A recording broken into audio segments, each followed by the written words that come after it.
আসসালামু আলাইকুম। দূরে বা কাছে যে যেখান থেকেই আজকের ভিডিওটি দেখছেন, সকল ভাই ও বোনদের প্রতি আন্তরিক ভালোবাসা এবং অভিনন্দন জানিয়ে শুরু করছি আজকের ভিডিও। আজকে শেয়ার করব কলি সহ প্যান্ট কাট সালোয়ার কাটিং এবং সেলাই ভিডিও। আশা করছি পুরো ভিডিওটি দেখলে খুব সহজেই শিখতে পারবেন। তাহলে চলুন ভিডিওটি শুরু করা যাক। দেখুন, এখানে আমি 2 গজ 6 গিরা পরিমাণ কাপড় নিয়েছি 2 হাত বহরের।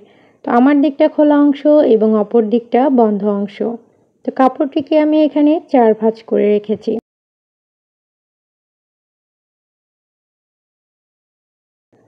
দেখুন, এই খোলা অংশ থেকে এখন আমি 2 ইঞ্চিতে মার্জিন করে নিচ্ছি রাবার ঘরের জন্য। মার্জিন অনুযায়ী এখন দাগটাকে টেনে নেব। তো এই 2 ইঞ্চি পর থেকে লম্বার মাপ নিয়ে নিচ্ছি 40 ইঞ্চি এবং মুহুরি পট্টির জন্য এক্সট্রা আরও 3 ইঞ্চি, টোটাল 43 ইঞ্চিতে দাগ দিয়ে দিচ্ছি। আপনাদের বোঝার সুবিধার্থে মেজারমেন্টগুলো আমি স্ক্রিনে দিয়ে দিয়েছি। তো দেখুন, এখানে হাইয়ের মাপ নিচ্ছি 40 ইঞ্চি লম্বা সালোয়ারের জন্য 15 ইঞ্চি এবং কলি সেট করার জন্য এক্সট্রা 2 ইঞ্চি, টোটাল 17 ইঞ্চিতে দাগ দিয়ে নিচ্ছি। যার যত হাইয়ের মাপ আসবে তাকে অর্ধেক করে নেবেন এবং কলি সেট করার জন্য এক্সট্রা 2 ইঞ্চি নিয়ে নেবেন।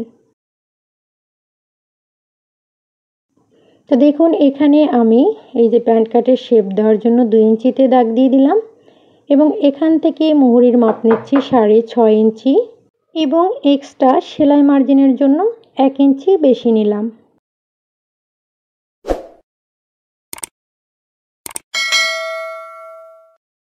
এখন দেখুন, এই যে আমরা হাইয়ের যে মিডিল বরাবর দাগটা দিয়েছি, এখান থেকে প্যান্ট কাটের যে শেপটা হয় সেটা দিয়ে নেব। তো দেখুন, আমি যে বাড়তি কাপড়টা মুহুরি পট্টিটা নিচের দিকে ভাজিয়ে দিলাম এবং এই হাইয়ের অংশ থেকে শেপ কাটার স্কেল দিয়ে দাগ দিয়ে দিলাম। এখন দাগ অনুযায়ী কাপড়টা কেটে নেব। একদমই কিন্তু সহজ বন্ধুরা, তারপরও যদি কোথাও আপনাদের বুঝতে অসুবিধা হয় অবশ্যই আমাকে কমেন্ট করে জানাবেন, আমি যথাসময়ে রিপ্লাই দেব ইনশাআল্লাহ।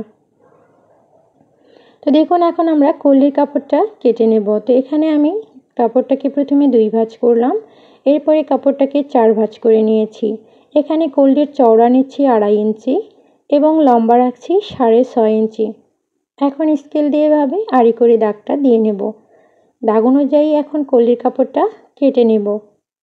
একদমই কিন্তু সহজ, আশা করছি কেউ ভিডিওটা টেনে টেনে দেখবেন না, টেনে টেনে দেখলে অনেক কিছুই মিস করবেন।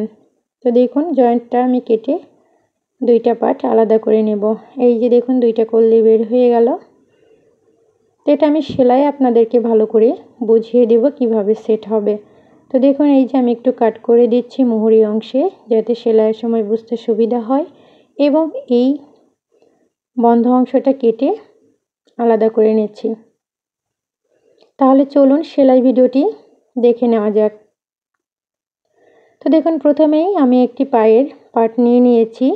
তো এখানে ভিতরের অংশটা সেধা দিকে রয়েছে এবং বাইরের অংশটা উল্টো দিকে। এখানে দেখুন হাইয়ের অংশ।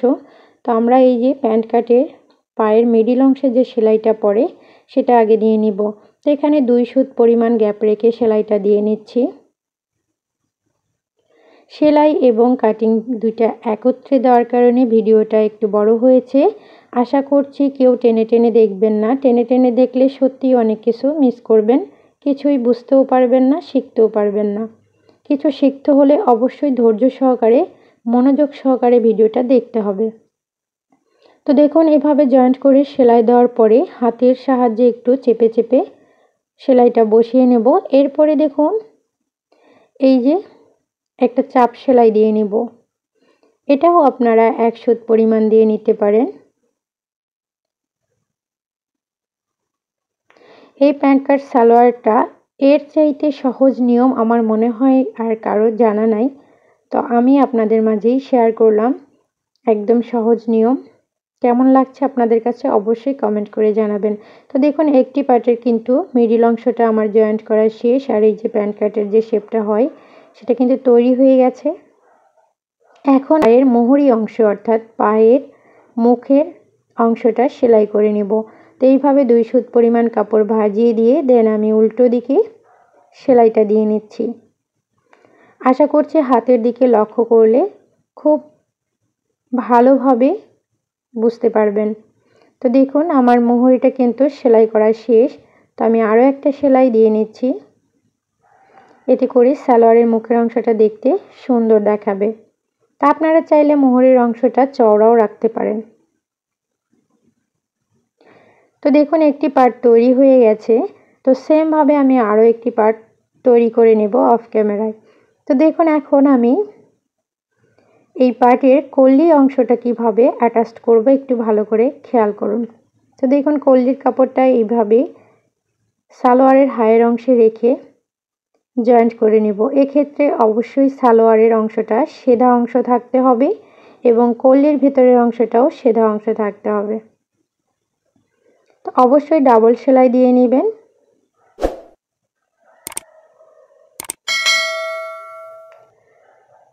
তো দেখুন আমি কিন্তু ডাবল সেলাই করে একটা কলি এক পাশে আটকিয়ে নিয়েছি। সেম ভাবে একই পার্টের অপর পাশে আমি আরও একটা কলি জয়েন্ট করে নেব।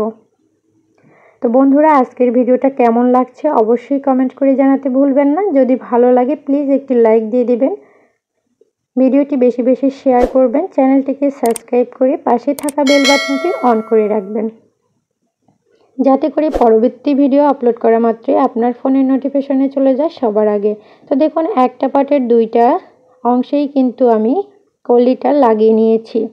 তো এখন এই যে দেখুন আরও একটা অংশের হায়ের অংশ এবং কলির এই মাথাগুলো এভাবে ধরে হায়ের অংশটা জয়েন্ট করে সেলাই করে রাখতে হবে।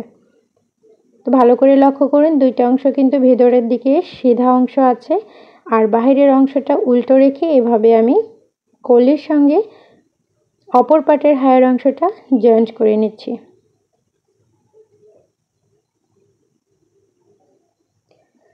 তো দেখুন একটা অংশে কিন্তু কলির সঙ্গে হায়ের অংশ সেলাই করা হয়ে গেছে, অপর পাশটাও আমি একইভাবে লাগিয়ে নেব।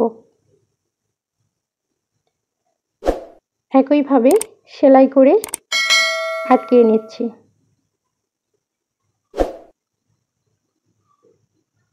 তো দেখুন দুইটা অংশতে কিন্তু কলি সহ হাইটা সেলাই করা হয়ে গেছে। তো এখন আমরা পায়ের মুখের অংশ সেলাই করে নিব। পায়ের মুখের মাপ যার যা আসবে সেই অনুযায়ী এভাবে সেলাইটা করে নিতে হবে। আবারও বলছি যদি ভিডিওটা ভালো লাগে প্লিজ একটা লাইক করে দেবেন, ভিডিওটি বেশি বেশি শেয়ার করবেন, আপনাদের আরও বন্ধুদের দেখার সুযোগ করে দেবেন। তো দেখুন অবশ্যই ডাবল সেলাই দিয়ে নিতে হবে। তো এই তো পায়ের অংশটাও কিন্তু অ্যাটাচ করা হয়ে গেছে। এখন আমি এই যে কোমর বেল্টে দেখুন রাবার লাগিয়ে নিব। তো 2 ইঞ্চি রেখেছিলাম, তো 2 সুত পরিমাণ এভাবে কাপড়টা ভাঁজিয়ে নিচের দিকে এভাবে মুড়িয়ে দেব। দেন এরপরে উপর থেকে সেলাই করে নেব। এই রাবার লাগানোর পদ্ধতিটাও একদমই সহজ। তো নতুনদের জন্য আজকের ভিডিওটি খুবই উপকারী। আশা করছি নতুনরা একবার দেখলেই এই সালোয়ারটি কাটিং এবং সেলাই করতে পারবেন। এই যে দেখুন দুইটি ঘর তৈরি করে নিয়েছি, এখন রাবার লাগিয়ে নিলেই সালোয়ারটি কমপ্লিট। তো দেখা হবে অন্য কোনো ভিডিও নিয়ে, সে পর্যন্ত সবাই ভালো থাকবেন, সুস্থ থাকবেন, আমার পরিবারের পাশেই থাকবেন। এই কামনায় শেষ করছি আজকের ভিডিও। আল্লাহ হাফিজ।